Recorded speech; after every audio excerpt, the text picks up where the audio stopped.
चलिए पुनः आपके बीच मैं उपस्थित हुआ हूं आज एक नए विषय और नए टॉपिक को लेकर। आज साइंस सब्जेक्ट में आज मैं फिजिक्स लेकर आया हूं आपके बीच। फिजिक्स में जो मेरा चैप्टर रहेगा, चैप्टर है प्रकाशिकी, ऑप्टिक्स। तो प्रकाशिकी में आज हम लोग अध्ययन करेंगे, आज देखेंगे एक विषय प्रकाश का अपवर्तन, रिफ्रैक्शन ऑफ लाइट। तो बिल्कुल आसान भाषा में आज हम लोग समझेंगे फिजिक्स को, रिफ्रैक्शन ऑफ लाइट क्या है, और आप जीवन में देखेंगे हर जगह इस फिजिक्स का इस्तेमाल होता है। चलिए देखते हैं। अभी देखिए प्रकाश का अपवर्तन, सबसे पहले हम देखते हैं परिभाषा इसका क्या है। जब प्रकाश की किरण एक माध्यम से दूसरे माध्यम में प्रवेश करती है तो इस घटना को हम प्रकाश का अपवर्तन कहते हैं। जब प्रकाश की किरण एक माध्यम से दूसरे माध्यम में प्रवेश करती है तो इस घटना को हम प्रकाश का अपवर्तन कहते हैं। अब देखिए अपवर्तन मतलब क्या होता है। अपवर्तन मतलब आर पार हो जाना। आप देख रहे हैं यहाँ एक किरण पुंज है, यहाँ से एक किरण पुंज निकल रही है, ठीक है, प्रकाश निकल रही है, बीच में एक सतह है जिससे आर पार हो जाती है। तो अपवर्तन का अर्थ ही होता है आर पार होना। कई लोग अपवर्तन को नहीं समझते हैं। अब देखिए अपवर्तन मतलब आर पार हो जाना। जैसा कि आप देख रहे हैं ये किरण बीच में एक सतह है, इस आर पार हो गई। और परावर्तन का अर्थ क्या होता है। परावर्तन में आप देख सकते हैं यहां देखिए किरण पुंज से प्रकाश निकली और किसी सतह से टकराकर पुनः उसी दिशा में वापस आ गई, तो इसको बोलते हैं परावर्तन। तो आज हम लोग पढ़ेंगे प्रकाश का अपवर्तन मतलब आर पार हो जाना। अब देखिए इसमें कई माध्यम हो सकते हैं। इसमें ठोस माध्यम भी हो सकता है, इसमें द्रव माध्यम भी हो सकता है, इसमें गैस भी हो सकती है। ठोस में जैसे देखिए लेंस, जब प्रकाश की किरण चलती है तो लेंस के आर पार हो जाती है, तो ठोस माध्यम भी हो गया। द्रव में हम देख सकते हैं जैसे आप किसी पात्र में जल भर दीजिए और उसमें एक सिक्के को डाल दीजिए तो आपको दिखाई देगा सिक्का जहां पर है वहां से थोड़ा सा ऊपर उठा हुआ दिखाई देगा। तो द्रव माध्यम में भी इसको देख सकते हैं। गैस माध्यम में आप देख सकते हैं जैसे यहां से हम तारे देखते हैं, टिमटिमाता हुआ नजर आता है। तो चलिए उदाहरण हम बाद में समझेंगे, पहले इसको समझते हैं बारीकी से। तो जैसा कि आपने देखा कि प्रकाश का अपवर्तन मतलब refraction of light. Refraction of light तो एक माध्यम से दूसरे माध्यम में जैसे ही जाती है तो मार्ग परिवर्तित कर लेती है। जैसे देखिए आप एक साइकिल से जा रहे हो और बीच में कीचड़ मिल जाए तो आपके वेग में क्या परिवर्तन आएगा? जरूर आएगा, निश्चित तौर पर वेग में परिवर्तन आएगा। उसी प्रकार से प्रकाश में भी होता है। तो एक माध्यम से दूसरे माध्यम में जैसे ही जाती है तो वेग बदल जाता है, तरंगदैर्घ्य बदल जाता है और क्वेश्चन में पूछा भी जाता है। प्रायः देखेंगे एग्जाम में इस तरह के क्वेश्चन पूछे जाते हैं, एसएससी हो, रेलवे हो, हर जगह क्वेश्चन आता है कि जब प्रकाश एक माध्यम से दूसरे माध्यम में जाता है तो अभिलंब की तरफ मुड़ जाता है या अभिलंब से दूर भागती है, ठीक है। तो क्या क्या होता है, किस प्रकार का क्वेश्चन हो सकता है, उसको हम देखेंगे, समझेंगे। उससे पहले समझिए एक वैज्ञानिक हुए जिनका नाम था हाइगेंस। हाइगेंस महोदय का मानना है कि प्रकाश सीधी रेखा में गमन नहीं करती है। हाइगेंस महोदय बताए कि प्रकाश जो होता है, लाइट होता है, लाइट तरंग के रूप में गति करती है। मतलब इस प्रकार से लाइट बिल्कुल तरंग के रूप में गति करती है। इसमें आप देख सकते हैं तरंग, जैसे समुद्र के लहर को देखिए, बिल्कुल तरंग के तरह ऊपर नीचे, तो प्रकाश इसी प्रकार से गमन करती है। ये हाइगेंस महोदय का कहना हुआ। अब इसमें देखेंगे जब ऊपर नीचे होती है, लाइट इस प्रकार से चलती है, तो इसमें आप देखेंगे जो ऊपर का हिस्सा होता है इसको हम श्रिंग बोलते हैं, ऊपर के हिस्से को हम श्रिंग कहते हैं। जबकि नीचे का जो हिस्सा होता है, जो निचला भाग, उसको हम गर्त बोलते हैं। तो कई श्रिंग और कई गर्त बनते हैं तरंग में, आप देखेंगे। अब देखिए कुछ परिभाषिक चीज आप देख लीजिए, क्योंकि एग्जाम में तरंगदैर्घ्य, वेवलेंथ को लेकर क्वेश्चन पूछा जाता है, इसीलिए पहले उसको समझ लेते हैं। अब देखिए तरंगदैर्घ्य, इसको आप कहेंगे वेवलेंथ। दो लगातार श्रिंग आप यहां पर लीजिए, एक ये श्रृंग हो गया और एक ये, तो दो लगातार श्रृंग के बीच के डिस्टेंस को, दूरी को हम तरंग दैर्घ्य कहते हैं, या दो लगातार गर्त के बीच के दूरी को, इसको हम तरंग दैर्घ्य कहेंगे। और इसे हम लैम्ब्डा से सूचित करते हैं, तरंग दैर्घ्य को हम लैम्ब्डा से सूचित करते हैं। तो पूछा जाता है कि जब एक माध्यम से दूसरे माध्यम में प्रकाश जाती है तो तरंग दैर्घ्य क्या हो जाता है। तो इस प्रकार का प्रश्न आता है। तो तरंग दैर्घ्य आप समझ गए कि दो लगातार श्रृंग या दो लगातार गर्त के बीच के डिस्टेंस, दूरी को हम क्या कहते हैं, वेवलेंथ कहते हैं या तरंग दैर्घ्य कहते हैं। इसे लैम्ब्डा से सूचित करते हैं। और पहले ही आप समझ चुके हैं कि हाइगेंस महोदय का मानना है कि लाइट सीधी रेखा में गमन नहीं करती है, वो तरंग की तरह चलती है। इसमें कई श्रृंग और कई गर्त बनते हैं। चलिए इसके बाद देखते हैं आवृत्ति। आवृत्ति को कहते हैं फ्रीक्वेंसी। एक सेकेंड में कंपन की संख्या, एक सेकेंड में कंपन की संख्या को हम आवृत्ति कहते हैं और इसका एसआई मात्रक हर्ट्ज होता है। तो एक सेकेंड में कंपन की संख्या जो होती है उसको हम आवृत्ति कहते हैं। उसके बाद वेग देख लीजिए। वेग आप जानते हैं वेलोसिटी, एक सेकेंड में तरंग द्वारा तय की गई दूरी को हम वेग कहते हैं। अब देखिए यहां पर आप समझिए, आप इस फिगर में देखें। अब फिगर में आप देखिए, यहां दर्शाया गया है विरल माध्यम और नीचे है सघन माध्यम। तो विरल और सघन, सघन, घना, तो घना माध्यम आप देखेंगे, घना पानी जिसकी डेंसिटी अधिक होती है, जो अधिक घना होगा, ठीक है। तो जब प्रकाश विरल माध्यम से सघन माध्यम में जाएगी, यानी आप यहां पर ले सकते हैं हवा को लीजिए, हवा विरल माध्यम है। तो जब विरल माध्यम से यानी हवा से ऊपर से चली जाएगी कहां, पानी में, पानी सघन है, पानी अधिक घना है, तो घने माध्यम में जाएगी तो प्रकाश क्या होगा, प्रकाश देखिए, प्रकाश का रास्ता ये होता, प्रकाश का रास्ता ये होता, लेकिन ये नीचे मुड़ जाती है, अभिलंब की तरफ मुड़ जाती है। तो जैसा कि बताया गया, अपवर्तन में जब आर पार होती है, जब ही विरल माध्यम से सघन में जाती है तो अभिलंब की तरफ मुड़ जाती है। अब देखिए एग्जाम में क्वेश्चन पूछे जाते हैं कि जब विरल से सघन में प्रकाश जाती है तो तरंग दैर्घ्य क्या होगा, बढ़ेगा या घटेगा या अपरिवर्तित रहेगा। फिर पूछा जाता है कि वेग क्या होगा, बढ़ेगा या घटेगा या अपरिवर्तित रहेगा। उसका पथ कैसा होगा, आवृत्ति कैसी होगी। तो देखिए ये क्वेश्चन सबसे अधिक कंपटीशन में पूछा जाता है, तो इसको बारीकी से समझिए। अब देखिए बिल्कुल आसान भाषा में मैं बताऊंगा और आपको याद भी हो जाएगा। देखिए विरल माध्यम से सघन में, तो विरल में आप ले लीजिए हवा, ठीक है, और सघन माध्यम आप ले लें पानी, ठीक है। तो आप अपने आप को लीजिए, अपने आप को लीजिए। आप जब दौड़ते हुए जाते हैं, दौड़ते हुए जा रहे हैं पृथ्वी के ऊपर, अब अचानक से आप पानी में चले जाते हैं, तो आप गौर करेंगे आपका जो डेग होता है, आप जो बड़ा बड़ा डेग लेते हैं, क्या डेग कम हो जाता है। डेग को यहां पर आप समझ लीजिए तरंग दैर्घ्य, वेवलेंथ, वेवलेंथ मतलब बड़ा बड़ा डेग, ठीक है। तो वेवलेंथ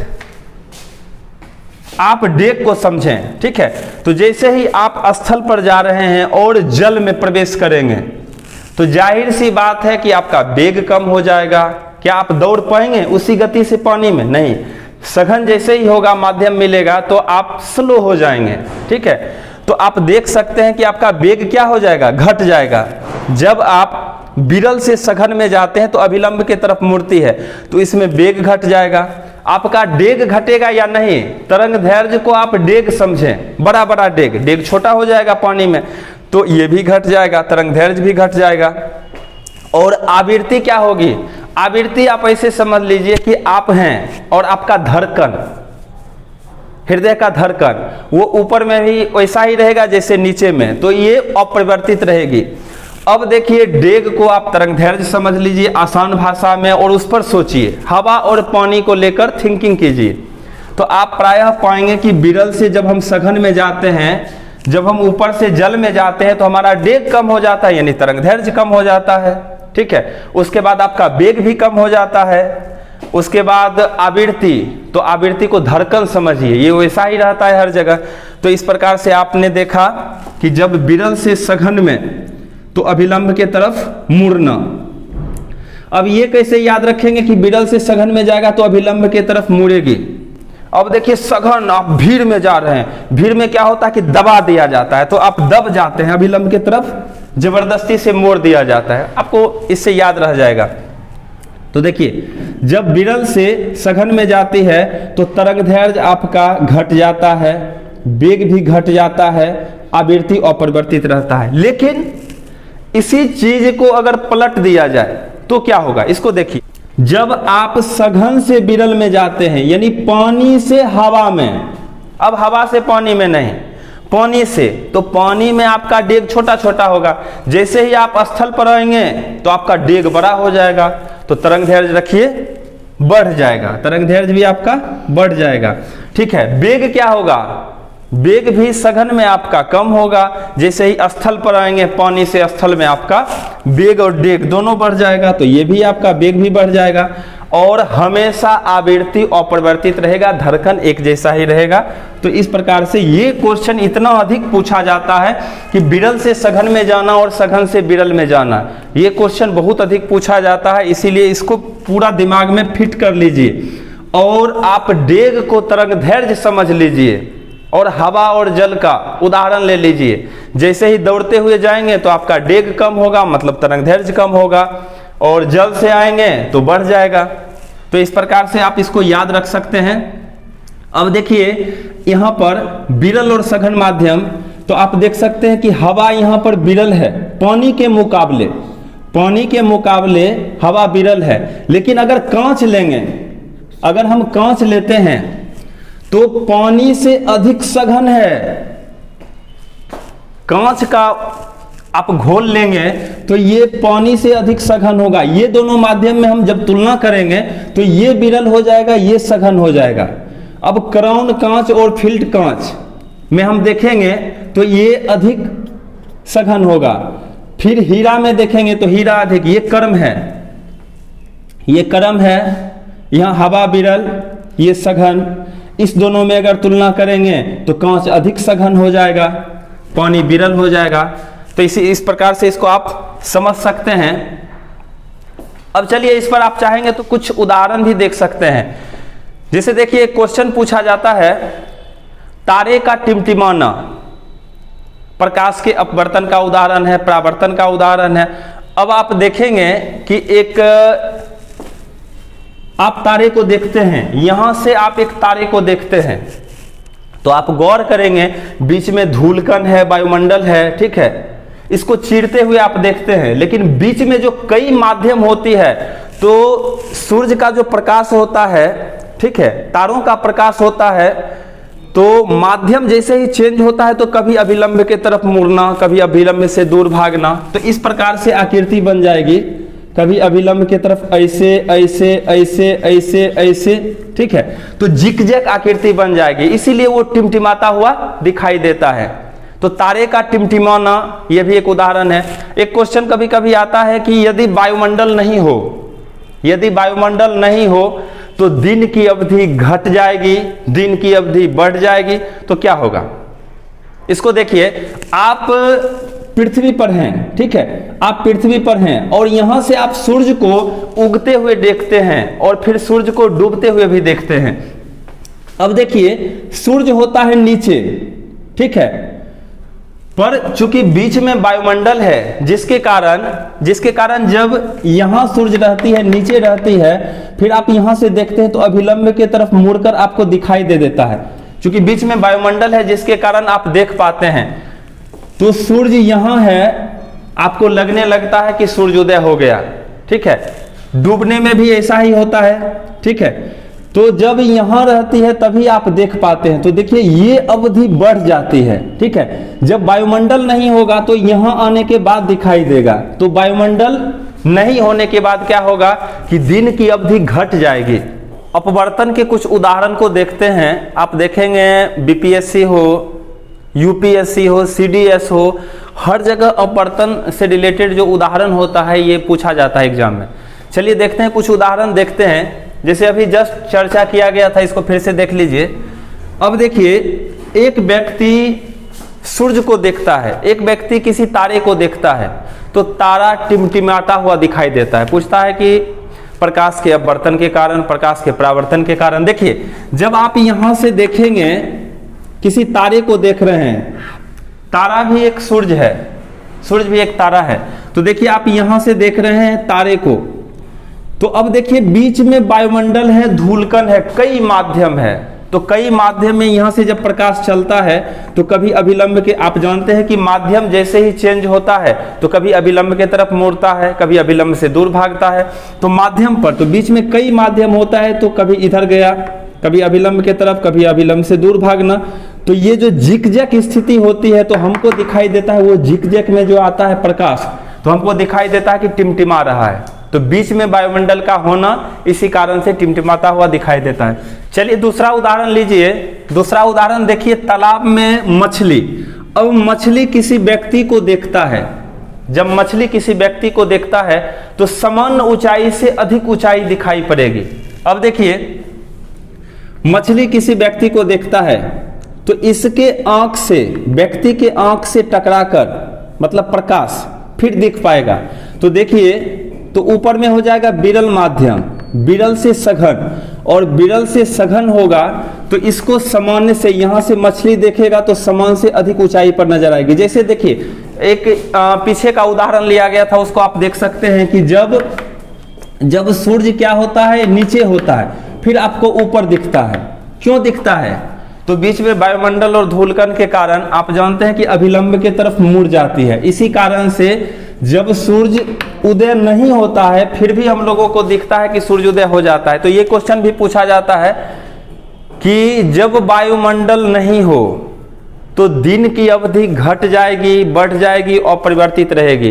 तो आप देखेंगे कि हम पृथ्वी के ऊपर रहते हैं, पृथ्वी के ऊपर एक व्यक्ति है और ये सूर्य को देखता है, सूर्य है यहाँ, लेकिन आपको दिखाई देगा यहाँ अभिलंब के तरफ मुड़कर आंख के सीध में दिखती है। क्यों दिखती है? ये वायुमंडल के कारण। तो वायुमंडल अगर नहीं होगा तो जब सूर्य यहाँ आएगा फिर दिखेगा तो क्या होगा, दिन की अवधि कम हो जाएगी, यहाँ होता है तभी दिख जाता है। तो इसीलिए ये क्वेश्चन भी पूछा जाता है, मछली वाला क्वेश्चन भी आता है। तो इस प्रकार से जो भी हो हम देखते हैं उसका एक ही कॉन्सेप्ट है, विरल से सघन, सघन से विरल। ये आपका फिगर हो गया। तो सघन से विरल में तरंग दैर्घ्य क्या होगा, वेग क्या होगा, आवृत्ति क्या होगा, ये क्वेश्चन पूछा जाता है। तो इस पर आप ध्यान रखेंगे। हवा, पानी, कांच, हीरा दे सकता है सघन विरल में। चलिए, लगभग अपवर्तन का जो भी था, अपवर्तन क्या है, तो एक माध्यम से दूसरे माध्यम में जाना जिससे मार्ग परिवर्तित हो जाता है, तो उसमें तरंग दैर्घ्य क्या हो जाता है, वेग क्या हो जाता है, आवृत्ति क्या हो जाता है, इसके कुछ उदाहरण लिए गए। तो चलिए, आपको फिजिक्स का ये टॉपिक कैसा लगा कमेंट में लिखिएगा। फिर नए टॉपिक के साथ फिर उपस्थित होऊंगा। बहुत बहुत धन्यवाद, बहुत बहुत धन्यवाद।